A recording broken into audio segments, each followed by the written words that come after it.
Welcome to my channel Telugu funny old. ప్రాణం ఉన్న శివలింగ క్షేత్రం ప్రపంచంలో ఇదొక్కటే, శ్రీకాళహస్తి ఆలయం. భారతదేశంలోని పంచభూత లింగాలలో ఒకటిగా ప్రసిద్ధి చెందిన వాయులింగం ఒకటి ఆంధ్రప్రదేశ్ రాష్ట్రంలోనే ఉంది. ఈ క్షేత్రంలో పరమేశ్వరుడు స్వయంగా కొలువుదీరి ఉంటాడని, దీనికి నిదర్శనం ఈ లింగానికి ప్రాణం ఉండడమే అని అంటారు. సృష్టి స్థితి లయ కారకుడైన పరమేశ్వరుడికి అఖండ భారతదేశంలో అనేక దేవాలయాలు ఉన్నాయి. ఒక్కో క్షేత్రంలో శివలింగానికి ఒక్కో ప్రాముఖ్యత ఉంటుంది. వీటన్నింటిలో ద్వాదశ జ్యోతిర్లింగాల్లో ఒకటైన కాశీ క్షేత్రానికి అక్కడ లింగ రూపంలో కొలువైన విశ్వనాథుణ్ణి అత్యంత మహిమాన్వితంగా భావిస్తారు. కానీ ఆ క్షేత్రం కంటే కూడా మహిమ గల ప్రదేశంగా ఓ క్షేత్రాన్ని భావిస్తారు. అదే దక్షిణ కైలాసంగా పిలువబడే శ్రీకాళహస్తి క్షేత్రం. ఆంధ్రప్రదేశ్ రాష్ట్రంలోని చిత్తూరు జిల్లాలో స్వర్ణముఖి నదికి తూర్పు ఒడ్డున శ్రీకాళహస్తి ఉంది. భారతదేశంలోనే అత్యంత ప్రాచీనమైన పంచభూత లింగాలలో 4వది అయిన వాయులింగం ఇక్కడ పూజలందుకుంటుంది. అద్భుతమైన భారతీయ వాస్తు కళకు ఈ ఆలయ నిర్మాణ శైలి అద్దం పడుతుంది. శ్రీ కృష్ణదేవరాయల కాలంలో నిర్మించిన గాలిగోపురం, చెక్కు చెదరని రీతిలో కనిపించే 1000 కాళ్ల మండపాలు ఆలయంలో ప్రధాన ఆకర్షణలు. కలంకారీ కళకు శ్రీకాళహస్తి పెట్టింది పేరు. శ్రీకాళహస్తిలో గర్భగుడిలో కొలువై ఉన్న శివలింగానికి ఎన్నో ప్రత్యేకతలు ఉన్నాయి. ఈ శివలింగాన్ని ప్రాణం గల శివలింగంగా భక్తులు విశ్వసిస్తారు. దీనికి ఓ ప్రత్యేక కారణం కూడా ఉంది. ఆలయం గర్భగుడిలో ఉండే అన్ని దీపాలు నిశ్చలంగా ఉన్నా శివలింగం ఎదురుగా ఉండే అఖండ జ్యోతి మాత్రం ఎప్పుడూ రెపరెపలాడుతూ ఉంటుంది. వాయులింగంగా కొలువైన స్వామి వారి ఉచ్ఛ్వాస నిశ్వాసల గాలి కారణంగా దీపం ఎల్లప్పుడూ రెపరెపలాడుతుందని నమ్ముతారు. అంతేకాకుండా ఈ శివలింగానికి మరో ప్రత్యేకత కూడా ఉంది. దేశంలోని అన్ని ప్రముఖ శైవ క్షేత్రాల్లో శివలింగానికి అర్చకులు అభిషేకాలు చేస్తుంటారు. కొన్ని చోట్ల భక్తులకు కూడా ఆ అవకాశం ఉంటుంది. కానీ ఇక్కడ శివలింగాన్ని మాత్రం అర్చకులతో సహా ఎవరూ కూడా తాకరు. ప్రాణవాయులింగంగా పూజలందుకునే ఈ లింగం తెల్లని వర్ణంలో ప్రకాశిస్తూ కనిపిస్తుంది. అందుచేత శ్రీకాళహస్తీశ్వరుణ్ణి కర్పూర లింగం కూడా పిలుస్తారు. నవగ్రహ కవచంతో ఉండే ఈ శివలింగాన్ని ప్రతిరోజు పచ్చ కర్పూరంతో అర్చకులు తాకకుండానే అభిషేకిస్తారు.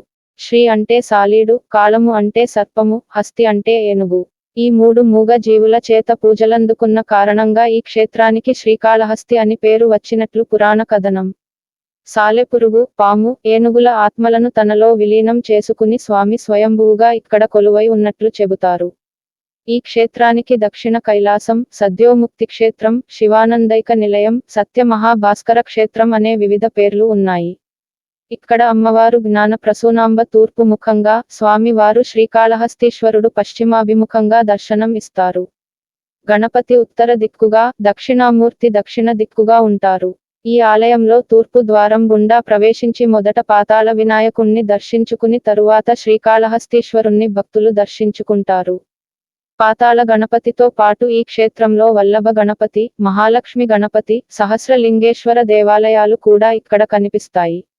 దేశంలోని అతి పురాతన క్షేత్రాల్లో ఒకటైన ఈ దేవాలయంలో నిర్మాణ శైలి నుంచి మూల విరాట్ వరకు అడుగడుగునా ఆసక్తికర విషయాలు దాగి ఉన్నాయి. సాధారణంగా భక్తుడు ఎప్పుడూ భగవంతుని పాదాల చెంతన ఉంటాడు. కానీ శ్రీకాళహస్తిలో ఇది భిన్నంగా కనిపిస్తుంది. పరమేశ్వరుడి పరమ భక్తుడైన కన్నప్పకు కొండపైన దేవాలయం ఉంటే, శ్రీకాళహస్తీశ్వరుడికి పాదాల కింద ఆలయం ఉంటుంది. అందుకే పరమేశ్వరుణ్ణి భక్త వల్లభుడు అని కూడా పిలుస్తారు. మహాశివరాత్రి రోజున ఇక్కడ జరిగే బ్రహ్మోత్సవాల్లో తొలి పూజను కొండపై ఉన్న కన్నప్ప ఆలయంలో చేయడం విశేషం. పరమేశ్వరుడికి మహాభక్తులైన రోమస మహర్షి, దూర్జటిల దేహాలను కూడా శ్రీకాళహస్తీశ్వర ఆలయంలో సమాధి చేశారు. ఆలయం రాజద్వారం దాటే గడప కింద వారి దేహాలను ఉంచారు. వేశ్య కన్యలు, యాదవరాజు, వశిష్ఠుడు ఇలా ఎన్నో కథలు ఈ క్షేత్ర మహత్యంతో పెనవేసుకుని ఉన్నాయి. శ్రీకాళహస్తి క్షేత్రం అనగానే మొట్టమొదటి గుర్తొచ్చేది రాహుకేతు శాంతి పూజలు. శ్రీకాళహస్తీశ్వరుడి ఉండే నవగ్రహ కవచం ద్వారా రాహుకేతువులతో పాటు గ్రహాలన్నీ పరమేశ్వరుడి అదుపులో ఉంటాయని నమ్ముతారు. ఇక జ్ఞానప్రసూనాంబ అమ్మవారికి కూడా కేతువు వడ్డానంగా ఉంటాడు. అందువల్ల ఈ క్షేత్రంలో రాహుకేతు శాంతి పూజలను ప్రముఖంగా నిర్వహిస్తుంటారు. ఆలయంలో జరిగే ఈ శాంతి పూజల్లో ఒకేసారి వందల సంఖ్యలో ప్రజలు పాల్గొంటారు. సాధారణంగా శైవ క్షేత్రాల్లో నవగ్రహ మండపం విడిగా ఉంటుంది. కానీ ఇక్కడ నవగ్రహాలన్నీ కాకుండా కేవలం శనీశ్వరుడికి మాత్రమే మండపం ఉంటుంది. శని త్రయోదశి రోజున ఇక్కడ శనీశ్వరుడికి చేసే అభిషేకాన్ని తిలకించేందుకు భక్తులు పెద్ద సంఖ్యలో వస్తుంటారు. చెంగల్వ రాయుని ఆలయం. శ్రీకాళహస్తిలోని సుబ్రహ్మణ్యేశ్వర స్వామికి ఓ ప్రత్యేకత ఉంది. ఇక్కడ సుబ్రహ్మణ్యేశ్వర స్వామిని వల్లీదేవసేన సమేత చెంగల్వ రాయునిగా కొలుస్తారు. ఇక్కడ తప్ప దేశంలో మరెక్కడా సుబ్రహ్మణ్యేశ్వరుడికి ఈ పేరు ఉండదు. అదే విధంగా ఆలయంలో ఉండే మరో ప్రధాన ఆకర్షణ సహస్రనామ మండపం. శ్రీకాళహస్తి ఆలయంలో ఎక్కడా ఆకాశం కనిపించదు. కానీ ఈ మండపంలో ప్రత్యేకంగా కేటాయించిన గుర్తుల వద్ద నిలబడి చూస్తే స్వామి వారి శిఖరం, అమ్మవారి శిఖరం, భక్త కన్నప్ప ఆలయ శిఖరాలు స్పష్టంగా కనిపిస్తాయి. ఈ మండపంలో ధర్మరాజు, యమధర్మరాజు, చిత్రగుప్తుడులు ప్రతిష్ఠించిన శివలింగాలు కూడా కనిపిస్తాయి. ఇలా ఎన్నో ప్రత్యేకతలు, విశిష్టతలతో శ్రీకాళహస్తి క్షేత్రం ఆధ్యాత్మిక, పర్యాటక గమ్యస్థానంగా మారింది. ఈ క్షేత్రాన్ని ఒక్కసారి సందర్శించిన వారి మళ్లీ మళ్లీ సందర్శించేందుకు ఉత్సాహం చూపిస్తుంటారు.